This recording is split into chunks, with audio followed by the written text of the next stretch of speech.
Good morning, Morning. and Morning. oh, thank you, and welcome to Confidence Talks. We are on the Jai today. Jai, for those of you who may not be aware, is Indian tea, and it's awesome. Kind of burns your throat, which is exactly what I need right now. So it's got ginger. It's especially good after a night out at Leicester Square the night before. Yeah. It is. And you're losing your voice. What's your excuse? I can. So yeah, if you've not had Indian tea, you need Indian tea in your life. It's made with masalas and it's got cardamom in it. Oh my god, it's just amazing. So we're all on the tea this morning. So just give that plain time to go by a little bit. So in Confidence Talks this morning, we have somebody new. So Vips, Hi. welcome to Confidence Thank Talks. you. I'm going to break you in gently. So today, Bina, everybody knows you by now, hopefully, and myself, Divi, what we're going to be doing is we started season 2 by talking about happiness, and we talked about breaking down happiness into kind of 3 kind of areas in terms of looking into the mind and how we can have a happy mind and work with that. The body, so we'll look into things like body confidence, what to do in terms of if you do have challenges with your body confidence, working with your shape, health, all of those things will come into body. And then there's spirit or soul, however you want to kind of say it. So today I'd like to kick off by kind of talking about that aspect of things. So essentially what I really want to get into today is what we mean by spirituality, what we mean by religion. So a little bit about the differentiation between spirituality and religion, what that means. Because I'm conscious that there might be viewers, there might be people out there in life who are thinking, do you know, I'm not spiritual, I'm not deep. But actually what they might mean is I'm not particularly religious. I don't have a religion that I affiliate myself to, or maybe they have been brought up with a certain religion, but they don't really connect with it. They don't understand it very much, which is fine. But they might actually still be quite spiritual. They might actually have that consciousness, that awareness. So today I just wanted to kind of break down that barrier of what do we mean by religion? What do we mean by spirituality? And I really thought it'd be interesting to get a man's perspective on it as well, because not just a man, but also kind of from an Indian background, from that kind of heritage, where I know that it's really deeply woven into an upbringing, you know, in terms of religion and culture and all of those things. So I really wanted Vips's perspective on religion and spirituality and what his thoughts were growing up. So that's kind of the space that we're in today, and I'm sure we'll continue this onto another conversation. Because it's a huge topic. It's massive. It's huge. It is massive. And as I realise here that I'm sat outside in this beautiful surrounding with one leg in the sun and one in the shade, I am going to look like ebony and ivory later on. I think, do you know what? Let's just start by kind of what's our understanding. So, Vips, if I were to ask you, what do you think is the difference between spirituality versus religion? Thanks for coming to me first. And it was me hoping to have you ladies start answering that question, and I could piggyback on whatever you said. I think the difference is, for me, religion is, I think for me it has to be centered around a god of some sort, a higher being, however you want to call it. And I think spirituality for me is perhaps is a little bit more difficult to describe, because there's other phrases that kind of come into this as well, like mindfulness and all that sort of stuff as well. But I don't think, for me, if you're spiritual, it perhaps means that you might meditate or do whatever you can do to ground yourself and control yourself in terms of your emotions, and give you perhaps that inner peace. Now sometimes that might be because of religion, for example. So for us, we're Hindus, and that could be, for example, doing a couple of mantras with a rosary bead. And to be fair, it's not just restricted to Hinduism, a lot of other religions do that as well. But there are sometimes ways where, for example, you could potentially meditate, I guess, without using religion, such as, for example, these mindfulness apps that you get. So I think for me, religion, the core of it is that you believe in a higher being. Whatever phrase, banner you want to call that, whether it's God, whether it's aliens, whatever it is, or whatever moniker you want to give it, but that is separate to being spiritual. Yeah, I'd kind of go with that because in a similar situation, I always looked at religion as being somewhat a god that you pray to. It was a being. Slightly more complex in the Hindu religion because it ain't just one. There's Technically multiple. there is. No, technically in Hinduism there's one god, and everyone else is an avatar of that one god. The supreme being is the main god. I was getting technical now. Yes. It's a bit early for So- technical. Vips, he brings technicality. So the thing is that and that's a very, very common, I wouldn't say misconception, but it's that there's a difference between a deity and a god. Yeah. And again, it's semantics, but actually there was a great book that I was advised to read by one of my really good friends at uni, and it's literally called The Idiot's Guide to Hinduism. It's a great book. He has it. I actually have it. We're going to get Sanvi to read it at some point when she's a little bit older. We'll read it to her. But it breaks it down really, really, really well. And I think what you've just said is a great example of a misconception that we ourselves are perhaps brought up to think as well. Yeah. But yeah, sorry, correction. Hinduism, there's one god called the Supreme Being, he or her, whatever you want, that might not even have a gender, but all other gods are an incarnation of that particular god. And an example of that this particular book says is, if you take, for example, a mother, a woman, Yeah. and if you upset her, and the cause of that upset was because of her child, she's going to go ape on you. And the idea is, well, if you apply that to a god-like setting, God is a body. If you upset it, you piss it off. Can I swear? If you piss it off, We're going there. we're going there. If you piss it off, they're gonna get angry and they're gonna unleash fury, and hell hath no fury. And in that example, you would have in the Hindu culture, in the Hindu religion, that's where you get your Durga Ma, you get your Ganima, because Yeah. that's It's a dot traditionally the angry god. The different faces, basically. Correct. Yeah, it's like they take on different personas. Like you, for example, if you've ever been really angry, and a third person, at person number two, and a third person's watching, you might have had a comment made along the lines of, Jesus being there, I don't know what came over you, but you were like a totally different person. Yeah. That's the idea behind all these avatars. Interesting. And I think, again, you're right? It's about your upbringing and what you're taught about it. For me, I had a really mixed upbringing when it came to religion, so I probably stepped back from it quite quickly at a very young age, because I just found it really confusing, and I got the usual, if I asked questions, it was because it's always like that. Exactly. Yeah. So that's helpful, right? Yeah. Really helpful. Yeah. No, I'm laughing because I can connect in with that, and I think there are probably thousands of people literally listening. They're sat there going, "Oh my god, I know!" Right? You're It's absolutely true. right. You're absolutely right. I know. Because no one could explain it to me. I was like, well, I can't believe in something I don't understand, so sod it. I'm not going to believe in it. Do you So know that was that's- me. You're absolutely right. And first of all, like, wow, like, idiot's guide. Like, who's the idiot now? Like, seriously, because we're bringing you back on. That, do you know I'll have to that? double my rate. 2 cups of chai. You've got the big boss mug.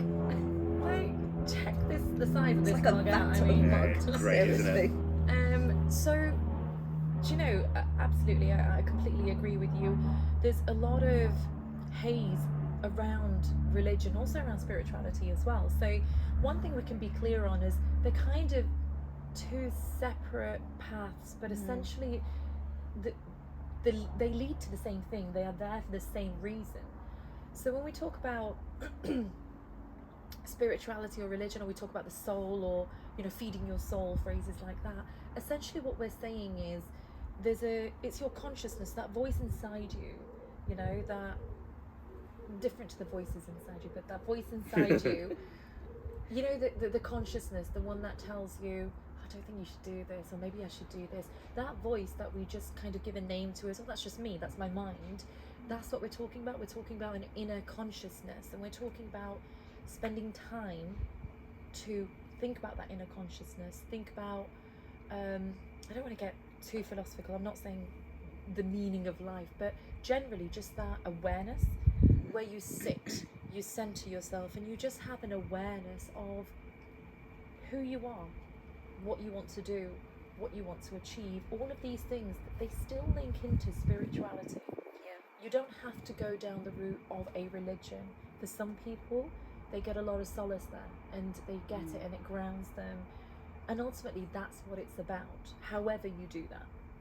So there is a distinct difference, but essentially what we're saying is whether you believe in a god, a deity, whatever you want to call it, or whether you just believe that there is something bigger than you out there, whether it's the universe, whether you believe in just energies, but you believe that there is something bigger at play here.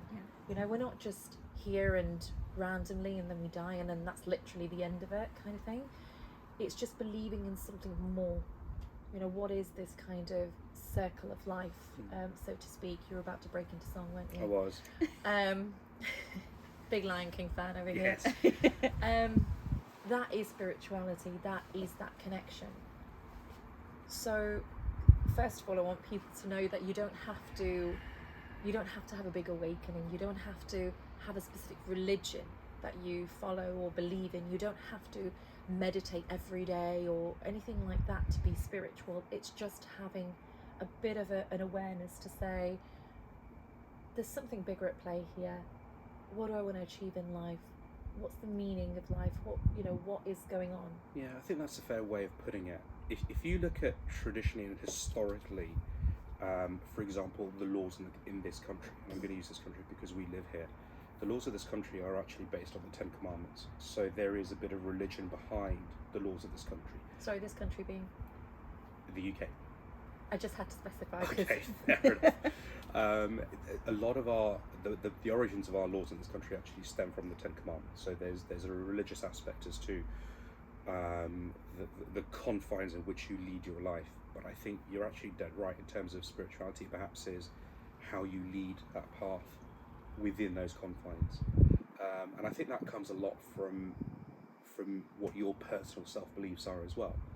And I guess that in itself is spiritual as well, because you make a decision of how you want to live, the rules, your self rules effectively that you abide by. Like, for example, at work, do I want to stiff over one colleague so that I get a promotion? Some would say yes, fine, they're happy to do that.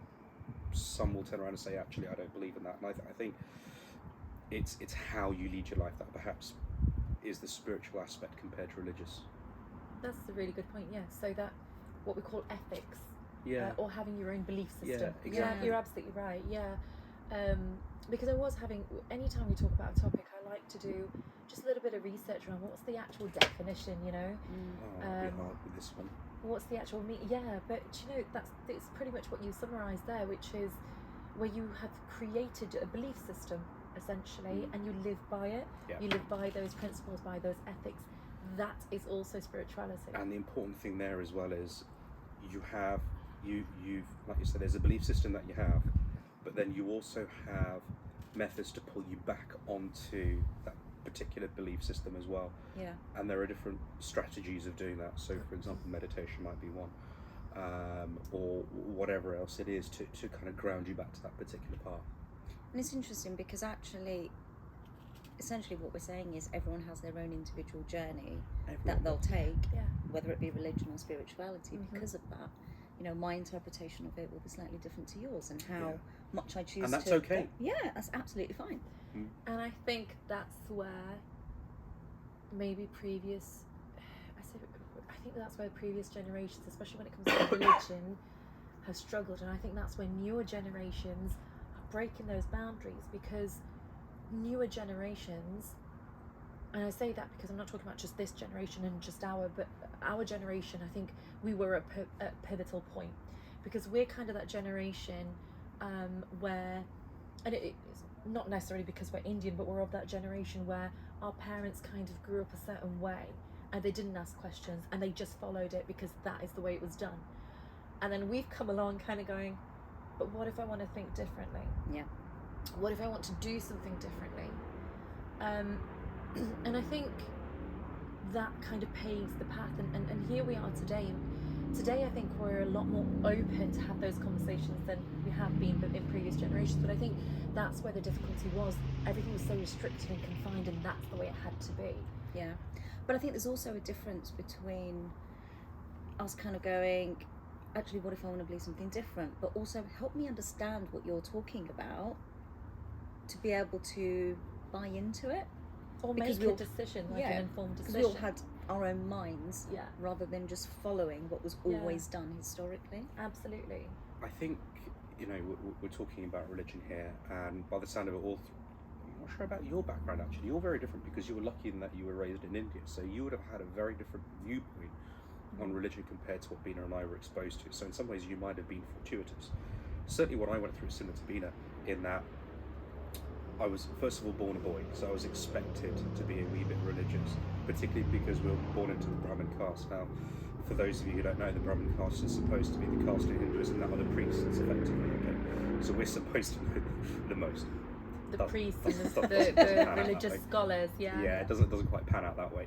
And I remember having a conversation with my mum. We used to live in a one-bedroom flat, so I used to sleep in the same bedroom as mum, and every night, you know, she'd been trying to teach me this mantra or that mantra or whatever it was, and there are some that I found an affinity with, and there are some that I outright was like, do you know what, I'm not even bothered to learn I that. can't even pronounce that. Right, exactly.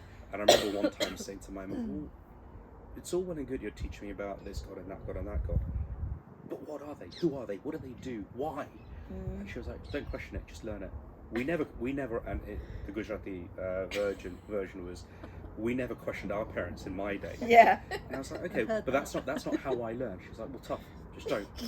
But the truth of the matter is they themselves didn't learn. Yeah. Now, there is merit to that. There is absolute merit to that in some ways, because if you look at, for example, literally the priest caste, the number of good priests these days in Hinduism is very, very, very small, and it's getting smaller because it was unfortunately the generation above us who did that. So, for example, take my fuss, so take my one of my uncles. He's probably one of the best priests that we've ever met, probably ever will be. But he's in a very, very small minority of people who can do that sort of work. And there isn't a backfill from this new generation coming in to do that, unfortunately. Now, in his case, okay, yes, he went to religious school, he went to Hindu school when he was born and raised in Kenya, but he was taught that. And I've no doubt schooling at the time was, don't question it, don't ask why, just learn it. And that's helped him get to that point. So that's what I mean by there might be a benefit there to that.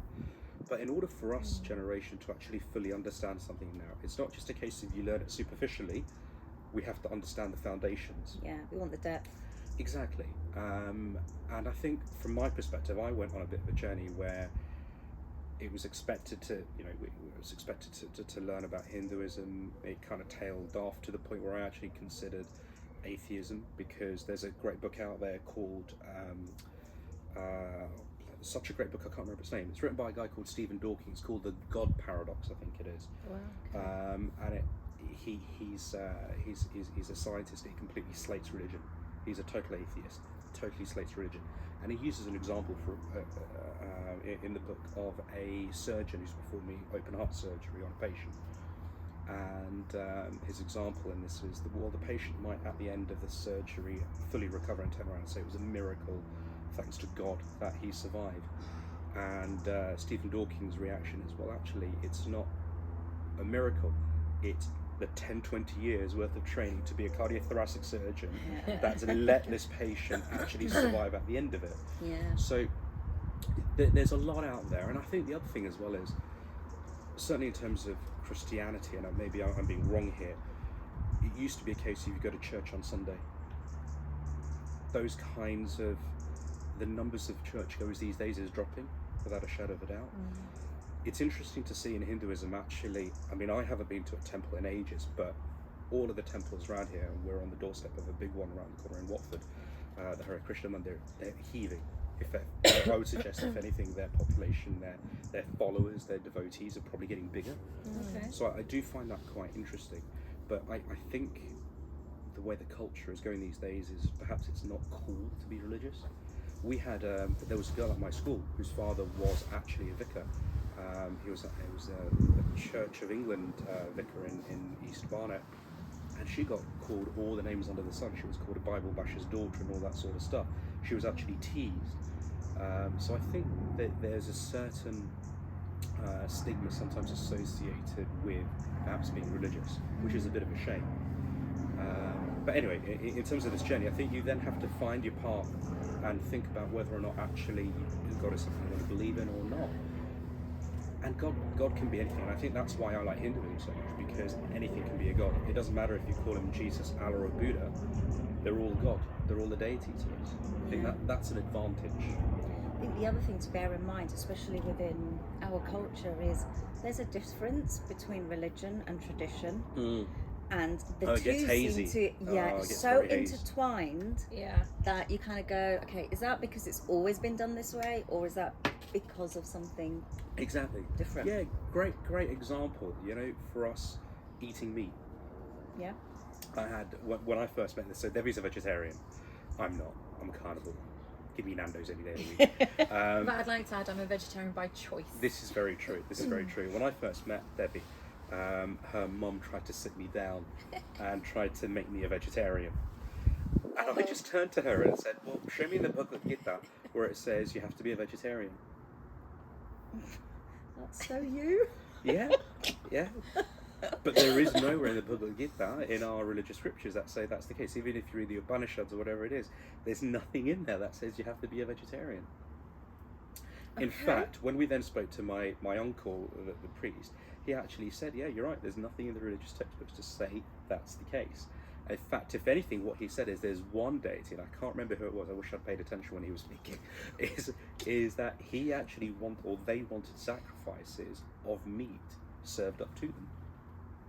Oh, yeah. Interesting. Again, though, there would have been a learning behind it. But I do agree with you guys on that. We've said that obviously there's differences between spirituality and religion, but there is, like you said, between religion and culture. And I think you're right that the lines get blurred again because of a lack of questioning. Questioning isn't bad. It's a form of learning. Exactly. When you question, you're trying to delve deeper and understand, as you said, and learn, essentially, so you can kind of make that choice. And I think you're right, it was very much a case of, because that's just the way it is. And yes, I had more exposure going to India, but it doesn't mean that my questions were answered. I had to find my own answers. But that's good. And I did, but I think it was easier for me because I had more exposure to it. Being in India at that young age, quite an impressionable age as well, it's kind of everywhere. Like my maternal granddad, so very religious, I would say, rather than traditional. He was religious. He would do little prayer ceremonies every single morning religiously, like, I was about to say, pardon the pun, right into his late 80s, all the way kind of to the end of his life.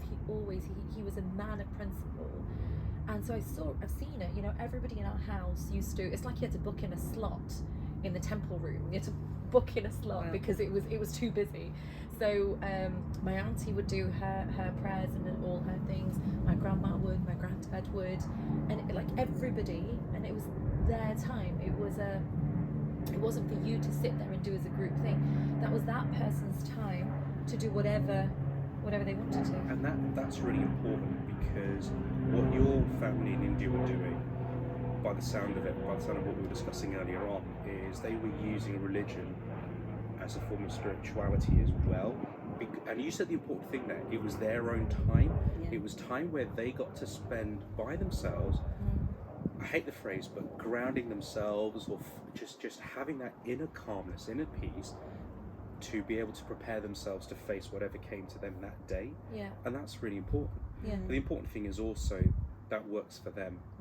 For some people that might not work. And for some people, in your family's case, it was exclusive, right? It was mutually dependent on one another. Spirituality equals religion. You don't have to be religious to be spiritual. No. And equally, a lot of people aren't spiritual, but they consider themselves religious. Correct. Yeah. Yeah. But yeah, it's actually interesting because they each did it differently. There you So my uncle, his job was to bathe all the idols and everything, and that's actually what he did. And it was literally like a routine. Like he'd bathe all the idols and he'd do that whole setup and everything. My auntie, she would pray in a different way, like you said, with rosary beads and things like that, and it was very much about mantras. My granddad, it was very much about the doing the kind of ovens, the sacred fire, and doing that kind of prayer ritual. My grandma had her little set routine that she used to do, whereas my cousin and myself, we didn't really have a routine. What I noticed about her and what I noticed about myself is we just used to do what we felt like doing on that day. Perfect. So it could be rosary beads, it could be some mantras, or I would just sit there and do my pranayam, which is the breathing exercises that you do, which actually falls under yoga and those meditation practices. For me, it all means the same.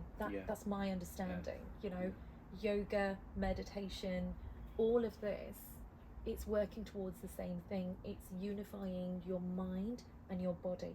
Yeah. You know, and therefore your soul as well. But yes, I basically didn't have questions answered.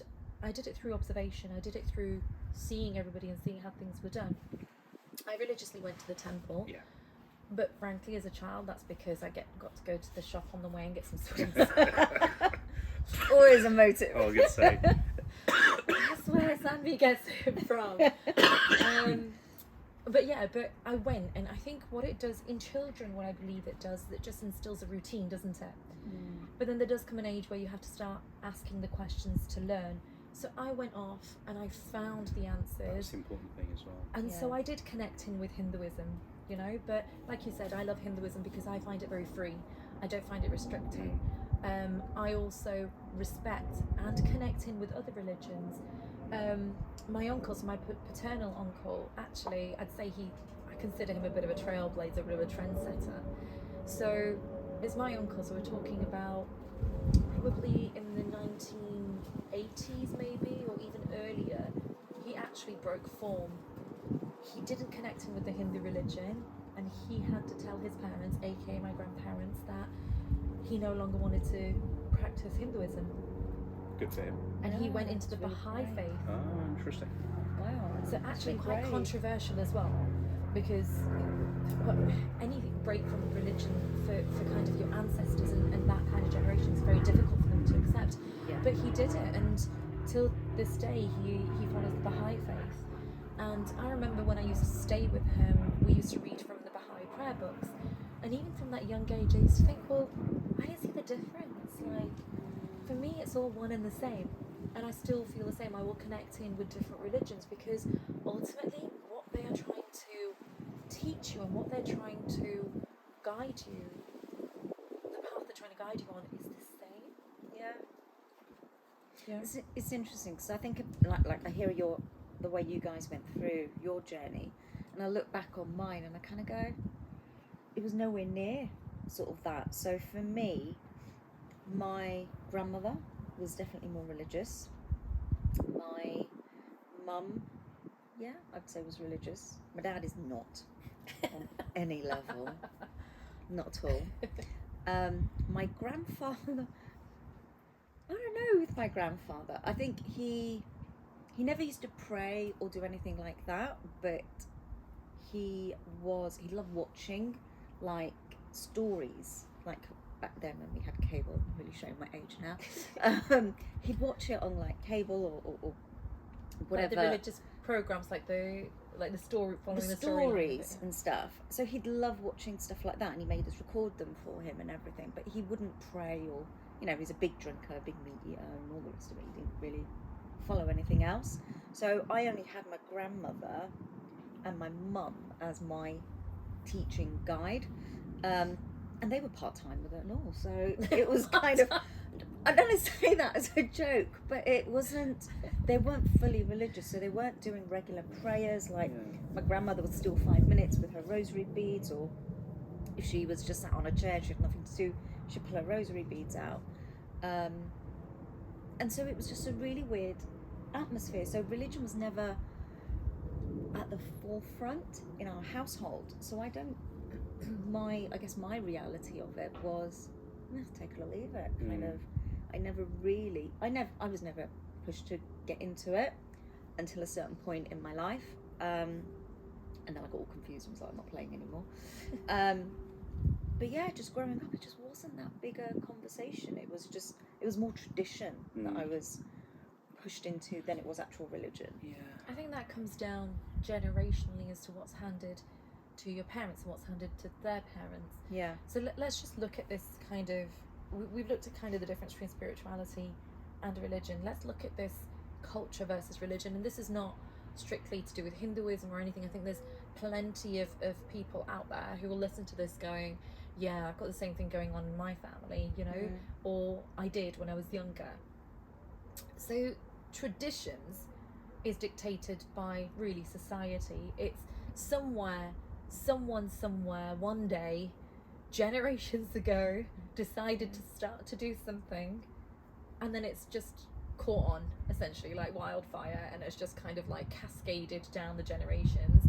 That's tradition. Tradition is, we do this because other people do this and it unifies us and we just do as a society. Yeah. It has no bearing on your soul or your consciousness or anything like that. So for example, I can speak for Hinduism because I am Hindu, so a lot of our traditions that do get, you find they get passed off as religion when people can't explain to you why we do it. Yep.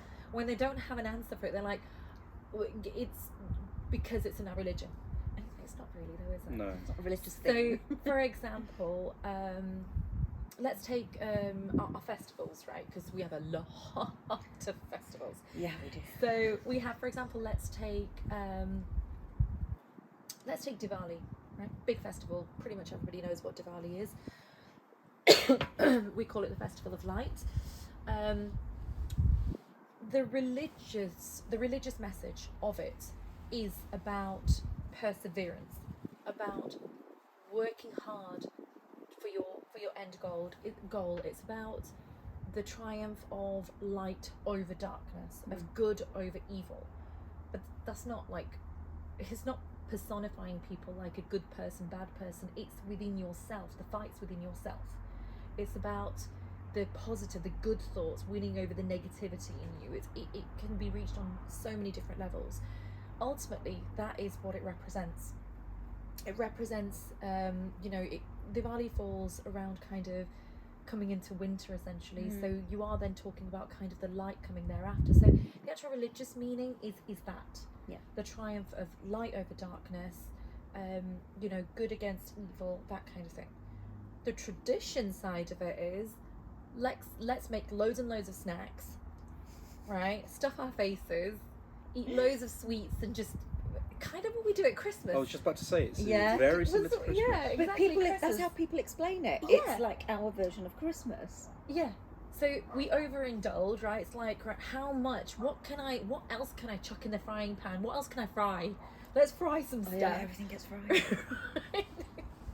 So that's what it's about. It's just about, that's what it's become, like stuffing your faces, and there's nothing wrong with that, by the way. Oh yeah, because like the a food's bit of indulgence every now and then, but that's kind of what it's become now. Traditionally in India, also what we do in Diwali, and I know people still do it here, which is a lovely tradition, and it is a tradition. You'll make things, and I never got this as a child though, right? So you make loads of nice stuff, but you're not allowed to eat it. You give it away You give it away to family. Like, so we're not allowed to eat it. It's like, no, it's to give to the neighbours. It's like, but what about me?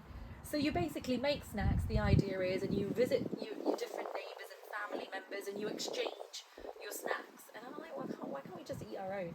But the actual tradition of it is, that's how you celebrate. So you go and you offer food, and you basically share snacks and things like that. But the idea is that you get together, you meet all these people, not just family, but your neighbours as well, and you come together. But that's the tradition. Yeah. That's not the religion, right? Similar to actually people who do follow Christianity, Christmas is actually all about taking that time to think about Christ and think about the teachings that Christ left and what he did and what he sacrificed for us. And that's the religious connotation. Christmas, Christ, Mass, to go to church, to go to Mass. The Christmas parties, the kind of whatever kind of the whole Turkey and all of that, I think is more tradition. Yeah. And there's nothing wrong with it, but I just think we should be clear at least on what religion is and what kind of tradition is. Yeah. And that's just one festival. Yeah. But there are some, nice traditions that have come out of various festivals and things like that we use as an opportunity to connect and engage with other people. Yeah, absolutely. So you can see why they were created. Yeah, absolutely. So I do think tradition does have its place, if we understand what's the teaching, why we're doing this, essentially, because it's the mixed message that can be confusing, especially if you're young and you're still learning and trying to understand what it's all about. Yeah. That whole mixed message of, well, this is how we do it, this is our tradition, versus this is actually what the religious message is that's coming through this. Yeah. That can get quite confusing. I don't think, I know certainly when I've asked questions growing up, people couldn't differentiate for me the difference in VIPs. I know you've had the same experience where things were passed off to you as is our religion in your life, but it's where it doesn't say anywhere. Mm-hmm. Like the whole kind of meat thing, which actually comes under more of a health thing actually than religion. I think in terms of Hinduism, that having done research into it, it's actually more about, as Hindus, we're supposed to be pacifists. We shouldn't harm other beings, and it's a case of, well, if you eat chicken, how did the chicken end up on your plate? Which we're not going to go into. No, let's not do that. So I think that's the connotation behind it. From my perspective, though, look, this is what we're chatting about is religion and spirituality. I'm quite intrigued with you, Bina. So you've been on a bit of a journey, a bit of a path, and I wouldn't say it's necessarily been completed because it's perhaps a never-ending journey. It's always learning. Yeah. Some people spend an entire lifetime trying to be on this journey, and they never ever get there, and that's okay. Yeah. Because some people don't know how to get there, and then there are some people who don't want to. Yeah. And that's absolutely fine as well, because it's what they believe in. So from your perspective then, because you've been on a journey, particularly over the last couple of years, how did you get to a point, would you consider yourself quite spiritual or religious? Not religious. I don't consider myself religious. I'm respectful of the religion, Sure. And I will do some stuff, not a huge amount. I'll do a little bit what here you're and there. Yeah, pretty much. My mum says do this. It's like, all right, fine. But the reality, I don't tend to follow it on that level. Okay. For me, I would probably say I'm more spiritual, but there's a couple of things that come behind that for me. It was, I think I spent a lot of my life being disassociated to myself. Right. And the last few years have been all about connecting within myself. And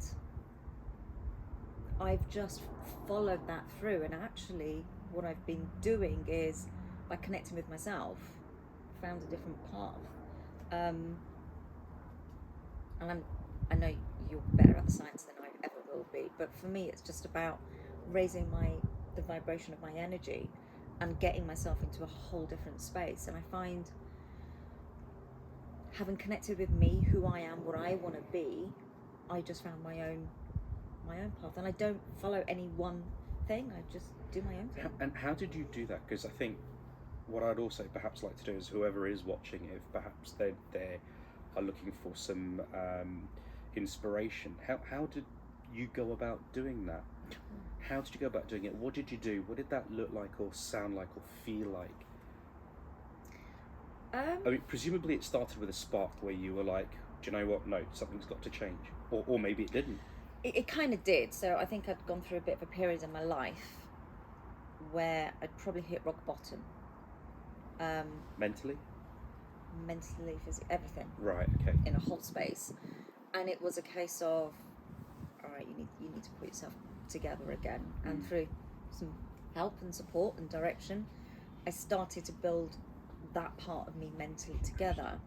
But the other part of it was, as I started to heal as a person, I found myself, my natural intuition just kicking in. Okay. I'd always suppressed it and gone down the logical route, black, white, and that's what you have to do.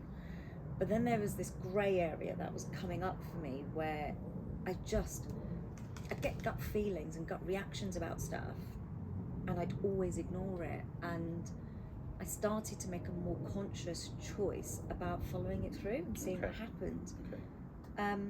So you listen to your intuition? Yeah, and it just literally things just spiraled. It was, Interesting. you know, I Can think you give us an example? well, one of the things that Devi actually told me was sometimes when you think about a person, there's a reason you're thinking about them. So connect with them, get in touch. So I did, and there's been 2 or 3 people in my life that I just sent them a text message and was like, I was just thinking of you.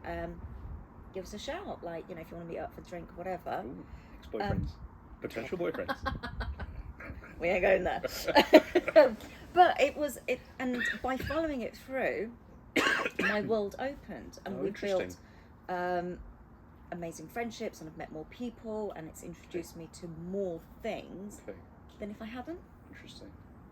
And from your perspective, you said that you hit rock bottom and then things then changed.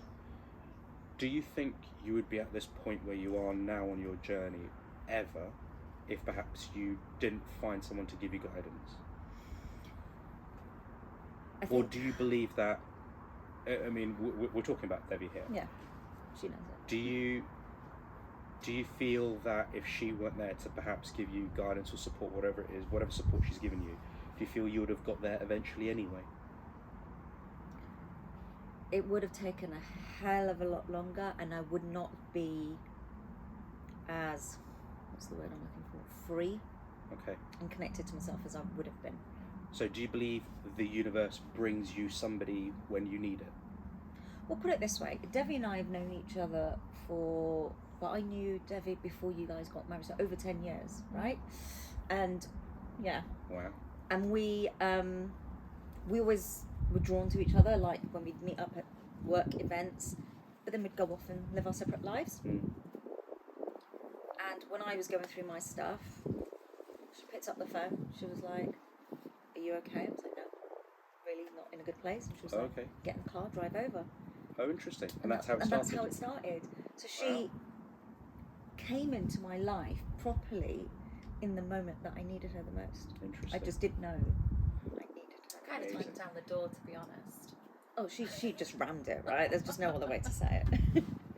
Kicking and screaming, so she dragged me out. I guess that the take home then is, if anyone's watching this and they are perhaps thinking to themselves, well, it's okay, you 3 have gone on your own little path, your own little journeys, and you've got there in the end, it's all right for you. How do I do it? I guess your message is what? Trust that somehow, somewhere, somebody's going to come along and help you. Not always, because there's, just depends on who is in your life, but people will come in your life to support you and help you, and they may only be a temporary part of your life, or they may be in your life for longer. But the thing that sits beneath all of that for me is your desire to want to get better. Because if you don't have that, and if you're comfortable sitting in what's going on for you, that interaction will never happen, because you'll never see it. True. You've got to open your eyes to it. True. And it was, I knew I needed it, I just didn't know my way out. And Debbie showed me the door, and she helped me through it. Interesting. So I was ready to do it, I just didn't know how. Interesting. So I guess you had Debbie there to help you. You were lucky enough that you were in India and you could have gone to these experts and asked them for help and support in terms of a religious aspect. In terms of a spiritual aspect, in your case, do you remember what it was for you that triggered your development, I guess? Yes, I do. It's really interesting because I completely agree with what Bina said, in that the reason why most people have, whatever they want to call it, an epiphany, awakening, a change in their life, it normally happens, it almost definitely happens when they hit rock bottom and there's nowhere else to go. And there's a pattern there, there's a reason for it. And that doesn't matter whether you're religious, spiritual, or none. Because what happens is when you hit rock bottom, there's nowhere else to go. What you do is when you hit rock bottom and you're not getting any answers from anywhere and you feel stuck, that's when you start turning around and looking within. That's when you start looking in the mirror, and that's when you start asking the questions, because that's more important than finding the answers, is asking the questions. Yeah. And they're hard questions I bet you've probably asked yourselves, Really right? hard. But it is about asking the right questions and being so honest with yourself. That in its sense is the very core of spirituality, having conversations with yourself. You know, asking yourself, and that's what confidence talks. This is what we said from the start of the pilot. Yeah. This is all about you. It's about stopping and asking yourself questions. So I got to that point and I asked myself some questions, so that, you know, people ask themselves all the time, am I happy? I'm not happy. But it's actually delving a bit deeper, saying, so what is happy? You know, you don't go find happiness, you have to create it. So what does that look like for me? Because what makes me happy is different to what makes you happy, what makes you happy, etc. So it was asking those questions that led me on a path. But I completely agree with what Bina said, which is, it's when you're ready for it. Everything is out there, everything is there, inside and outside, it's all there ready for you, but it's when you're ready. You know, like, it's the law of attraction. So whether you believe in energies or not, I'm a firm believer in things happen for a reason. There are no accidents, there are patterns, there are no accidents, and things happen for a reason and when they're supposed to happen. If whatever you believe in, even if you're actually quite led by science and not religion, then we're talking about energies. We're made of matter, so you're talking about cause and reaction. So whichever context you want to look at it in, that's how it works. So yes, I asked myself some questions. It set me on a path to get to know who I was as a person, and did I like that? What did I want to change? And then, just as Bina said, when you are ready to make that shift, you will find people just come into your life. Everything is given to you when you are ready for it. So I also came across, or actually I didn't even come across, somebody walked into my life, you know, via somebody else. Somebody walked into my life, and it just started out as curiosity, but they helped me on a path similar to how Bina described what I did for her. They led me on a path. But people who do this, it's never about them. I don't see me the way Bina sees me, because it was about her, you know. So it's the same thing. So they led me on a path. They kind of just literally guided me through the door, and then I just flew through it. Okay. And my journey hasn't stopped since, and it just goes from strength to strength. Okay. But so that's what I would say, if somebody is feeling stuck, or they're like, I want that, that kind of trust that things are going to be fine, and I'm going to get everything that I want when I'm ready for it, you know, that kind of thing, then I would say start by asking yourself some questions. Start by having conversations with yourself, by thinking about how do I want to be, what makes me happy, how do I go about that. And it's just really getting to know yourself as a person. Is that the main question you two asked yourselves, which is, how do I be happy? But more importantly, what does happiness mean to me? Is that the core of the basis of this for you guys? What was the main question that you asked yourselves when you were sort of searching within? Because you both said that you both sort of turned, and rather than not blame, but rather than look for outside support, you turned to yourselves. What is it you asked yourselves? I think mine was slightly different to yours based on the timing in my life. So for me, it was more about, how do I let go of my past to move forward? So That's for me, a really important thing. It was a huge healing process, and there was a lot in my past that I needed to work through and let go of, and I couldn't find me until I do that. Right, okay. So for you, it was a case of, how do I let go of my past? Interesting. Do you remember what your question was? I think Bina's right. It depends on what's going on in your life, because it starts with a situation. So, I don't know, let's say I've come out of a really bad relationship and I kind of hit rock bottom. It's really, really shaken my world. Then actually what I'll start with is that. Okay. And I'll start to kind of question, something's got to change in my life. How do I get out of this? But in asking those questions and pulling yourself out of that slump, not only will it kind of resonate with that part of your life, but then that will start to feed into other areas of your Sure. life, and you'll just feel complete as a So person. I'm quite intrigued by this, because it sounds like you've kind of gone through this process once. You sound like you've gone through it a couple of times. Is that about right? Constantly.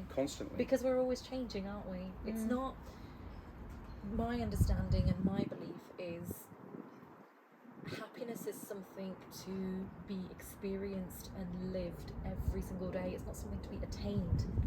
It's there every day. It's always around you, and we are always evolving and we're always learning. So I've gone through it multiple times. It started about nearly a decade ago, but I've evolved so much since, because we're constantly learning.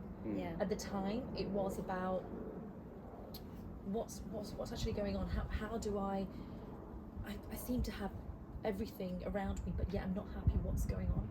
So it was more about looking within. In doing that, I realised that I'm so much more stronger than I thought I was. There were also aspects of my personality that I didn't like. So it was about facing up to that and saying, where has that come from? So actually, a lot of what Venus said, you always have to go back to move forward. So it led me on a path to go and find out why I have those traits in my personality. In essence, what it was, I was stopping myself from being happy. Interesting. And I do believe that essentially is what it is. We have so much power within us that what we focus on, what we fixate on, is what we get. Yeah. Right? If I feel, let's say, honestly, I'd like people to try this. You know those days where you're like, do you know what, nothing's going my way today? I'm having a really pants day. He hates when I say pants. It's American. I'm having a real pants day today. What you're doing is you're actually setting your mindset up.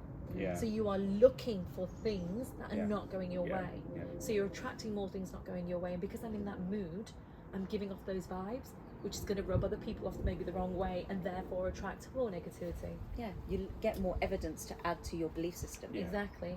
Whereas if I'm in a different frame of mind, let's take a holiday, for example. We love our holidays, right? Especially us Brits, we love our holidays. When we go on holiday, why do we have such a great time? Because your mindset is, I'm going to have a great time. There Right? you go. I'm not at work. We get sun Yeah. here. Look Yeah. at it. We've had heat waves over the last few weeks. Yeah. We get sun here. We can find swimming pools here. We have it all here. But why do we always associate holidays with, I'm really happy because I'm going on holiday, I'm on holiday? Because, like you said, it's a frame of mind. I'm going to go, I'm going to have a great time. We don't let anything, as much as we can help it, ruin our mindset. You know, room's not ready yet. That's all right. I'll go chill by the pool. It's all right. It's not a problem. Yeah. You know, this happened. That's okay. Oh, okay.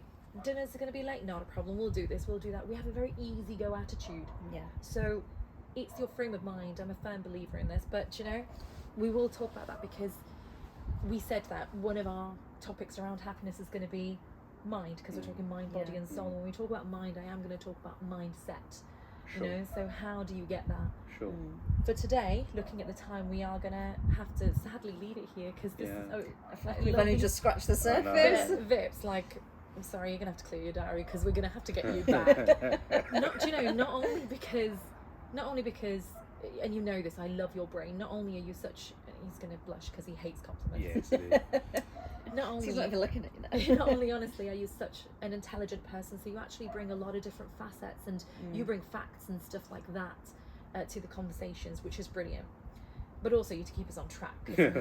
We got one tangent. I hadn't noticed. I had with the subtle Sabina.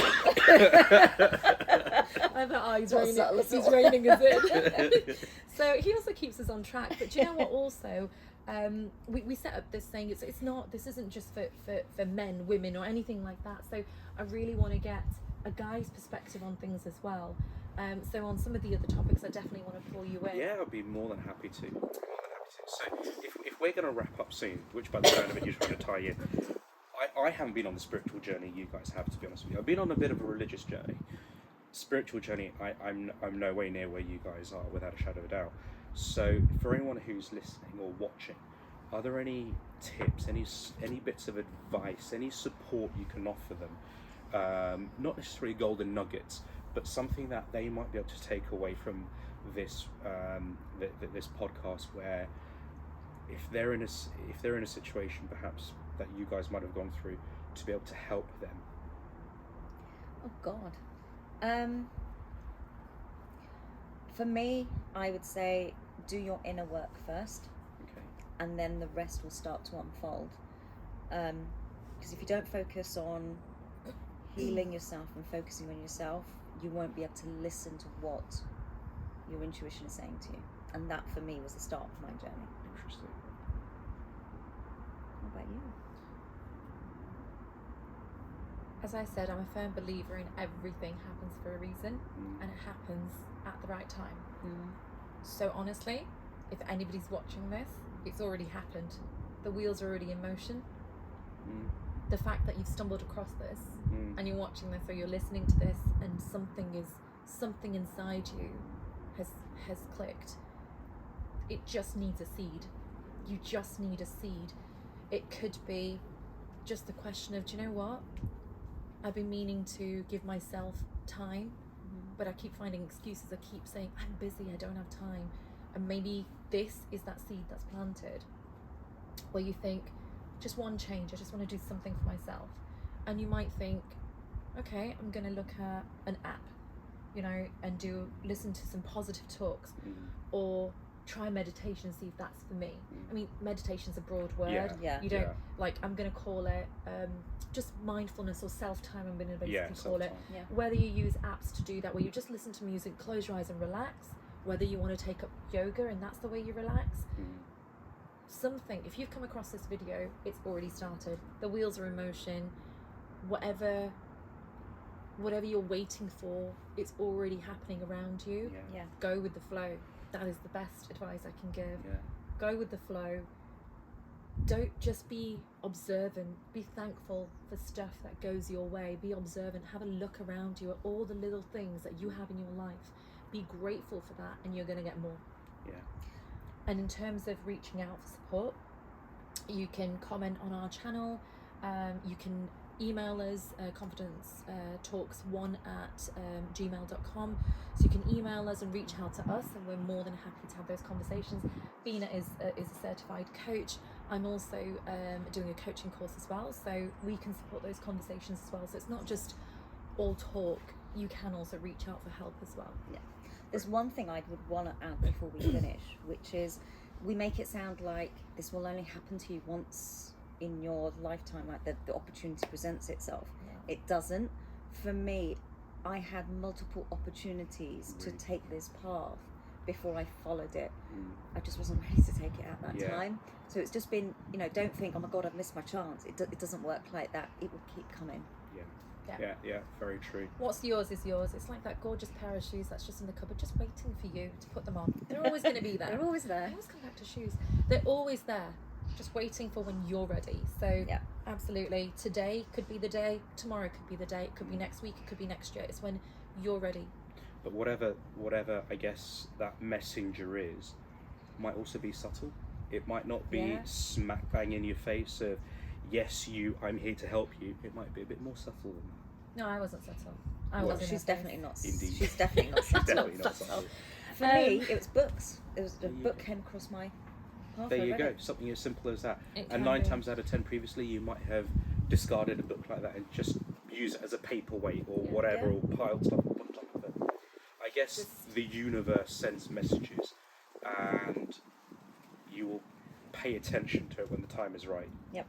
Exactly. Just trust that you're not going to miss anything.